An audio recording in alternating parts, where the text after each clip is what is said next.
তুমি কেমন সঙ্গী, যদি মুখে না বললে আমার কষ্ট না বোঝো, যদি আমার নীরবতা পড়তে না জানো, তবে তোমার সঙ্গী হওয়ার মানেটাই বা কি?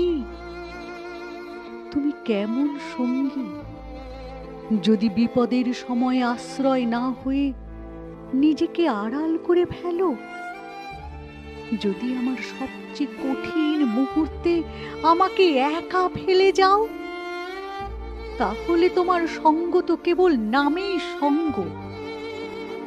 সত্যিকারের সঙ্গী সেই যে কথায় নয়, নিঃশ্বাসেই বুঝে নেয় কষ্ট এবং ঝড় এলে পাশে দাঁড়ায়। সেই কেবল সঙ্গী, তুমি নও।